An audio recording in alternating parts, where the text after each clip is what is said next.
नमस्कार भक्तों। सनातन धर्म के महान ग्रंथों में पद्म पुराण का एक विशेष स्थान है। इस पुराण में जीवन को धर्ममय और आदर्श बनाने के लिए अनेक दिव्य शिक्षाएं दी गई हैं। आज हम पद्म पुराण के उस महत्वपूर्ण अध्याय का श्रवण करने जा रहे हैं जिसमें ब्रह्मचारी शिष्य के धर्म का विस्तार से वर्णन किया गया है। प्राचीन काल में भारत की गुरुकुल परंपरा केवल शिक्षा प्राप्त करने का स्थान नहीं थी, बल्कि वह चरित्र निर्माण, आत्मसंयम, सेवा और आध्यात्मिक उन्नति का केंद्र थी। वह शिष्य अपने गुरु के सानिध्य में रहकर न केवल वेदों और शास्त्रों का अध्ययन करते थे, बल्कि विनम्रता, अनुशासन, सेवा, त्याग और सदाचार का भी अभ्यास करते थे। इस अध्याय में महर्षि व्यास जी ऋषियों को बताते हैं कि एक सच्चे ब्रह्मचारी शिष्य का आचरण कैसा होना चाहिए, गुरु के प्रति उसका व्यवहार कैसा हो, वह किस प्रकार अपनी इंद्रियों पर नियंत्रण रखे, किन दोषों से दूर रहे, किस प्रकार वेदों का अध्ययन करे और किस प्रकार अपने जीवन को पवित्र और अनुशासित बनाए। इन सभी बातों का अत्यंत विस्तार से वर्णन इस अध्याय में किया गया है। यह शिक्षाएं केवल प्राचीन गुरुकुलों के लिए ही नहीं थीं, बल्कि आज भी हर विद्यार्थी और हर साधक के लिए उतनी ही महत्वपूर्ण हैं। गुरु के प्रति श्रद्धा, ज्ञान के प्रति समर्पण और आत्मसंयम, ये ही वे आधार हैं जिनसे मनुष्य का जीवन महान बनता है। तो आइए अब हम पद्म पुराण के इस दिव्य अध्याय ब्रह्मचारी शिष्य के धर्म का पावन श्रवण आरंभ करते हैं। अब सुनिए महर्षि व्यास जी ऋषियों से क्या कहते हैं। व्यास जी कहते हैं, महर्षियों, इस प्रकार दंड, मेखला, मृगचर्म आदि से युक्त तथा शौचाचार से संपन्न ब्रह्मचारी गुरु के मुंह ओर देखता रहे और जब वे बुलाएं तभी उनके पास जाकर अध्ययन करे, सदा हाथ जोड़े रहे, सदाचारी और संयमी बने, जब गुरु बैठने की आज्ञा दें तब उनके सामने बैठे, गुरु की बात का श्रवण और गुरु के साथ वार्तालाप ये दोनों कार्य लेटे लेटे न करे और भोजन करते समय भी न करे। उस समय न तो खड़ा रहे और न दूसरी ओर मुख ही फेरे। गुरु के समीप शिष्य की शैया और आसन सदा नीचे रहने चाहिए। जहां तक गुरु की दृष्टि पड़ती हो वहां तक मनमाने आसन पर न बैठे। गुरु के परोक्ष में भी उनका नाम न ले। उनकी चाल, उनकी बोली तथा उनकी चेष्टा का अनुकरण न करे। जहां गुरु पर लांछन लगाया जाता हो अथवा उनकी निंदा हो रही हो वहां कान मूंद लेने चाहिए अथवा वहां से अन्यत्र हट जाना चाहिए। दूर खड़ा होकर, क्रोध में भरकर अथवा स्त्री के समीप रहकर गुरु की पूजा न करे, गुरु की बातों का प्रत्युत्तर न दे। यदि गुरु पास ही खड़े हों तो स्वयं भी बैठा न रहे। गुरु के लिए सदा पानी का घड़ा, कुश, फूल और समिधा लाया करे। प्रतिदिन उनके आंगन में झाड़ देकर उसे लीप पोत दे।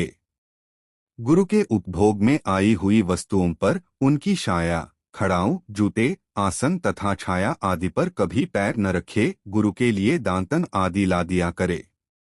जो कुछ प्राप्त हो उन्हें निवेदन कर दे, उनसे पूछे बिना कहीं न जाए और सदा उनके प्रिय एवं हित में संलग्न रहे। गुरु के समीप कभी पैर न फैलाए। उनके सामने जैम्भाई लेना, हंसना, गला ढकना और अंगड़ाई लेना सदा के लिए छोड़ दे। समयानुसार गुरु से, जब तक कि वे पढ़ाने से उदासीन न हो जाए, अध्ययन करे। गुरु के पास नीचे बैठे, एकाग्र चित्त से उनकी सेवा में लगा रहे। गुरु के आसन, शब्या और सवारी पर कभी न बैठे। गुरु यदि दौड़ते हों तो उनके पीछे पीछे स्वयं भी दौड़े। वे चलते हों तो स्वयं भी पीछे पीछे जाए। बैलगाड़ी, घोड़ागाड़ी, ऊंटगाड़ी, महलू की अटारी, कुश की चटाई, शिलाखंड तथा नाव पर गुरु के साथ शिष्य भी बैठ सकता है। शिष्य को सदा जितेंद्रिय, जितात्मा, क्रोधहीन और पवित्र रहना चाहिए। वह सदा मधुर और हितकारी वचन बोले। चंदन, माला, स्वाद, श्रेजधार, सीपी, प्राणियों की हिस्सा, तेल की मालिश, सुरमा, शरबत आदि पेय, छत्रधारण, काम, लोभ, भय, निद्रा, गाना बजाना, दूसरों को फटकारना, किसी पर लांछन लगाना, स्त्री की ओर देखना, उसका स्पर्श करना, दूसरे का घात करना तथा चुगली खाना, इन दोषों का यलपूर्वक परित्याग करे। जल से भरा हुआ घड़ा, फूल, गोबर, मिट्टी और कुछ इन वस्तुओं का आवश्यकता के अनुसार संग्रह करे तथा अन्न की भिक्षा लेने के लिए प्रतिदिन जाए। घी, नमक और बासी अन्न ब्रह्मचारी के लिए वर्जित हैं। वह कभी नृत्य न देखे, सदा सड्डरीत आदि से निःस्पृह रहे, न सूर्य की ओर देखे, न दांतन करे। उसके लिए स्त्रियों के साथ एकांत में रहना और शूद्र आदि के साथ वार्तालाप करना भी निषिद्ध है। वह गुरु के उच्छिष्ट औषध और अन्न का स्वेच्छा से उपयोग न करे। ब्राह्मण गुरु के परित्याग का किसी तरह विचार भी मन में न लाए। यदि मोह या लोभवश वह उन्हें त्याग दे तो पतित हो जाता है। जिनसे लौकिक, वैदिक तथा आध्यात्मिक ज्ञान प्राप्त किया जाता है, उन गुरुदेव से कभी द्रोह न करे। गुरु यदि घमंडी, कर्तव्य को न जानने वाला और कुमार्गगामी हो तो मनुजी ने उसका त्याग करने का आदेश दिया है। गुरु के गुरु समीप आ जाए तो उनके प्रति भी गुरु की ही भांति बर्ताव करना चाहिए। नमस्कार करने के पश्चात जब वे गुरुजी आज्ञा दें तब आकर अपने गुरुओं को प्रणाम करना चाहिए। जो विद्यागुरु हों उनके प्रति भी यही बर्ताव करना चाहिए। जो योगी हों, जो अधर्म से रोकने और हित का उपदेश करने वाले हों, उनके प्रति भी सदा गुरुजनोचित बर्ताव करना चाहिए। गुरु के पुत्र, गुरु की पत्नी तथा गुरु के बंधु बंधुओं के साथ भी सदा अपने गुरु के समान ही बर्ताव करना उचित है। इससे कल्याण होता है।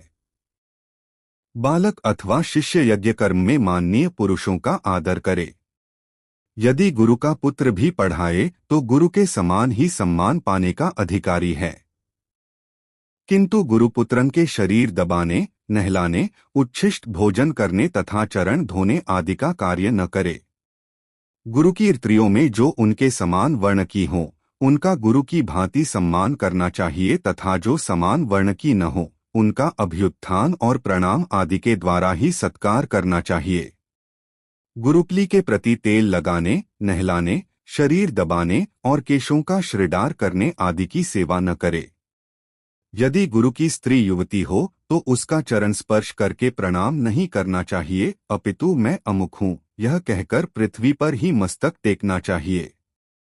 सत्पुरुषों के धर्म का निरंतर स्मरण करने वाले शिष्य को उचित है कि वह बाहर से आने पर प्रतिदिन गुरुपली का चरण स्पर्श एवं प्रणाम करे। मौसी, मामी, सास, बुआएं सब गुरुपली के समान हैं। अतः गुरुपली की भांति इनका भी आदर करना चाहिए। अपने बड़े भाइयों की सवर्ण स्त्रियों का प्रतिदिन चरण स्पर्श करना उचित है। परदेश से आने पर अपने कुटुंबी और संबंधियों की सभी श्रेष्ठ स्त्रियों के चरणों में मस्तक झुकाना चाहिए। बुआ, मौसी तथा बड़ी बहन के साथ माता की ही भांति बर्ताव करना चाहिए। इन सब की अपेक्षा माता का गौरव अधिक है। जो इस प्रकार सदाचार से संपन्न, अपने मन को वश में रखने वाला और दंभहीन शिष्य हो, उसे प्रतिदिन वेद, धर्मशास्त्र और पुराणों का अध्ययन कराना चाहिए।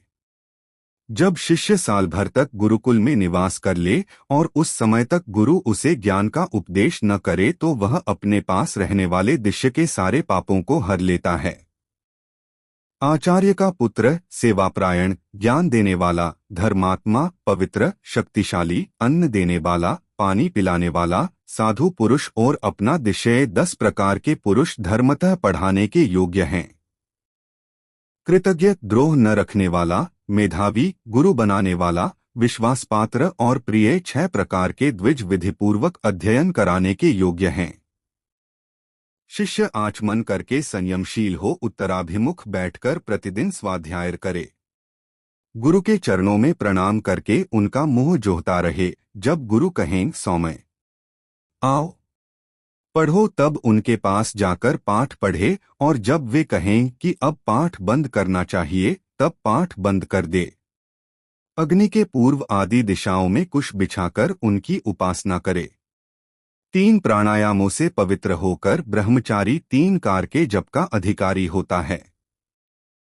ब्राह्मणों, विप्र को अध्ययन के आदि और अंत में भी विधिपूर्वक प्रणव का जप करना चाहिए। प्रतिदिन पहले वेद की अंजलि देकर उसका अध्ययन कराना चाहिए। वेद संपूर्ण भूतों के सनातन नेत्र हैं, आत्म प्रतिदिन उनका अध्ययन करे, अन्यथा वह ब्राह्मणत्व से गिर जाता है। जो नित्य प्रति ऋग्वेद का अध्ययन करता है वह दूध की आहति से, जो यजुर्वेद का पाठ करता है वह दही से, जो सामवेद का अध्ययन करता है वह घी की आहतियों से, तथा जो अथर्ववेद का पाठ करता है वह सदा मधु से देवताओं को तृप्त करता है। उन देवताओं के समीप नियम पूर्वक नित्य कर्म का आश्रय ले वन में जा एकाग्र चित्त हो गायत्री का जप करे। प्रतिदिन अधिक से अधिक 1000, मध्यम स्थिति में 100 अथवा कम से कम 10 बार गायत्री देवी का जप करना चाहिए। यह जपयज्ञ कहा गया है। भगवान ने गायत्री और वेदों को तराजू पर रखकर तोला था। एक ओर चारों वेद थे और एक ओर केवल गायत्री मंत्र, दोनों का पलड़ा बराबर रहा। प्लस द्विज को चाहिए कि वह श्रद्धालु एवं एकाग्न चित्त होकर पहले ओड्डार का और फिर व्याहतियों का उच्चारण करके गायत्री का उच्चारण करे। पूर्व कल्प में भू, भुवः और स्वः 3 सनातन महाव्याहतियां उत्पन्न हुई, जो सब प्रकार के अमड़भल का नाश करने वाली हैं। ये तीनों व्याहतियां क्रमश प्रधान, पुरुष और कालका, विष्णु, ब्रह्मा और महादेव जी का तथा सत्तगुण, जोगुण और तमोगुण का प्रतीक मानी गई हैं। पहले ओं, उसके बाद ब्रह्मा तथा उसके पश्चात गायत्री मंत्र, इन सबको मिलाकर यह महायोग नामक मंत्र बनता है, जो सार से भी सार बताया गया है। जो ब्रह्मचारी प्रतिदिन इस वेदमाता गायत्री का अर्थ समझकर जप करता है वह परमति को प्राप्त होता है। गायत्री वेदों की जननी है। गायत्री संपूर्ण संसार को पवित्र करने वाली है। गायत्री से बढ़कर दूसरा कोई जपने योग्य मंत्र नहीं है। यह जानकर मनुष्य मुक्त हो जाता है। द्विजवरों, आषाढ़, श्रावण अथवा भादों की पूर्णिमा को वेदों का उपाकर्म बताया गया है, अर्थात वक्त तिथि से वेदों का स्वाध्याय प्रारंभ किया जाता है। जब तक सूर्य दक्षिणायन के मार्ग पर चलते हैं तब तक अर्थात 4.5 महीने प्रतिदिन पवित्र स्थान में बैठकर ब्रह्मचारी एकाग्रतापूर्वक वेदों का स्वाध्याय करे। तत्पश्चात द्विज पुष्य नक्षत्र में घर के बाहर जाकर वेदों का उत्सर्ग स्वाध्याय की समाप्ति करे। शुभ पक्ष में प्रातःकाल और कृष्ण पक्ष में संध्या के समय वेदों का स्वाध्याय करना चाहिए। वेदों का अध्ययन अध्यापन प्रयलपूर्वक अभ्यास करने वाले पुरुष को नीचे लिखे अनध्यायों के समय सदा ही अध्ययन बंद रखना चाहिए। यदि रात में ऐसी तेज हवा चले जिसकी सनसनाहट कानों में गूंज उठे तथा दिन में धूल उड़ाने वाली आंधी चलने लगे तो अनध्याय होता है। यदि बिजली की चमक, मेघों की गर्जना, वृष्टि तथा महान उल्कापात हो तो प्रजापति मनु ने अकालिक अनध्याय बताया है। ऐसे अवसरों पर उस समय से लेकर दूसरे दिन उसी समय तक अध्ययन रोक देना उचित है। यदि अग्निहोत्र के लिए अग्नि प्रज्वलित करने पर इन उत्पातों का उदय जान पड़े तो वर्षा काल में अनध्याय समझना चाहिए तथा वर्षा से भिन्न ऋतु में यदि बादल दिख भी जाए तो अध्ययन रोक देना चाहिए।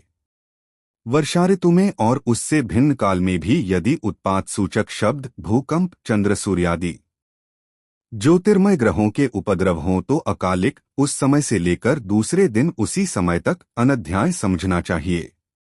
यदि प्रातःकाल में होमाग्नि प्रज्वलित होने पर बिजली की गड़गड़ाहट और मेघ की गर्जना सुनाई दे तो सज्योति अनध्याय होता है, अर्थात ज्योति सूर्य के रहने तक ही अध्ययन बंद रहता है।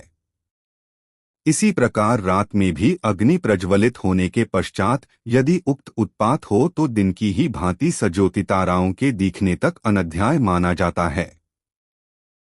धर्म की निपुणता चाहने वाले पुरुषों के लिए गांवों, नगरों तथा दुर्गंधपूर्ण स्थानों में सदा ही अनध्याय रहता है। गांव के भीतर मुर्दा रहने पर, शूद्र की समीपता होने पर, रोने का शब्द कान में पड़ने पर तथा मनुष्यों की भारी भीड़ रहने पर भी सदा ही अनध्याय होता है। जल में आधी रात के समय, मलमूत्र का त्याग करते समय, जूठा मुंह रहने पर तथा श्राद्ध का भोजन कर लेने पर मन से भी वेद का चिंतन नहीं करना चाहिए। विद्वान ब्राह्मण एकोदिष्ट श्राद्ध का निमंत्रण लेकर 3 दिनों तक वेदों का अध्ययन बंद रखे। राजा के यहाँ सूतक जन्ना शौच हो या ग्रहण का सूतक लगा हो तो भी 3 दिनों तक वेद मंत्रों का उच्चारण न करे।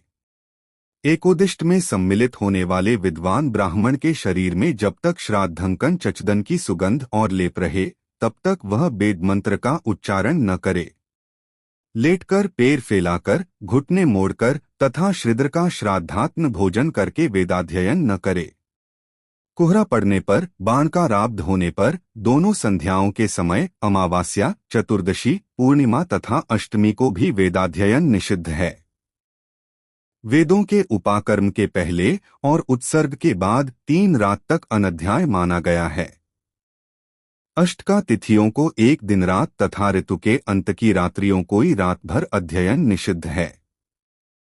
मार्गशीर्ष, पौष और माघ मास के कृष्ण पक्ष में जो अष्टमी तिथियां आती हैं, उन्हें विद्वान पुरुषों ने 3 अष्टकाओं के नाम से कहा है। बहेड़ा, सेमल, महुआ, कचनार और केथेन वृक्तक्षों की छाया में कभी वेदाध्ययन नहीं करना चाहिए। अपने सहपाठी अथवा साथ रहने वाले ब्रह्मचारी या आचार्य की मृत्यु हो जाने पर 3 रात तक अनध्याय माना गया है। ये अवसर वेदपाठी ब्राह्मणों के लिए छिद्ररूप हैं, आथ अनध्याय कहे गए हैं। इनमें अध्ययन करने से राक्षस हिंसा करते हैं, आथ इन अनध्यायों का त्याग कर देना चाहिए। नित्य कर्म में अनध्याय नहीं होता। संध्योपासन भी बराबर चलता रहता है। उपाकर्म में, उत्सर्म में, होम के अंत में तथा अष्टका की आदि तिथियों को वायु के चलते रहने पर भी स्वाध्याय करना चाहिए। वेदाड़ों, इतिहास पुराणों तथा अन्य धर्मशास्त्रों के लिए भी अनध्याय नहीं है। इन सबको अनध्याय की कोटि से पृथक समझना चाहिए। यह मैंने ब्रह्मचारी के धर्म का संक्षेप से वर्णन किया है। पूर्व काल में ब्रह्मा जी ने शुद्ध अंतःकरण वाले ऋषियों के सामने इस धर्म का प्रतिपादन किया था। जो द्विज वेद का अध्ययन न करके दूसरे शास्त्रों में परिश्रम करता है वह मूढ़ और वेदबाह्य माना गया है। द्विजातियों को उससे बात नहीं करनी चाहिए। द्विज को केवल वेदों हुआनठ मात्र से ही संतोष नहीं कर लेना चाहिए। जो केवल पाठ मात्र में लगा रह जाता है वह कीचड़ में फंसी हुई गौ की भांति कष्ट उठाता है। जो विधिपूर्वक वेद का अध्ययन करके उसके अर्थ का विचार नहीं करता वह मूढ़ एवं शूद्र के समान है। वह सुपात्र नहीं होता। यदि कोई सदा के लिए गुरुकुल में वास करना चाहे तो सदा उद्यत रहकर शरीर छूटने तक गुरु की सेवा करता रहे। वबन में जाकर विधिवत अग्नि में होम करे तथा ब्रह्मनिष्ठ एवं एकाग्रचित्त होकर सदा स्वाध्याय करता रहे। वह भिक्षा के अन्न पर निर्भर रहकर योगयुक्त हो सदा गायत्री का जप और शत्रुद्रिय तथा विशेषतः उपनिषदों का अभ्यास करता रहे। वेदाध्ययन के विषय में जो यह परम प्राचीन विधि है इसका भली भांति मैंने आप लोगों से वर्णन किया है। पूर्व काल में श्रेष्ठ महर्षियों के पूछने पर दिव्य शक्ति संपन्न स्वयंभुव मनु ने इसका प्रतिपादन किया था।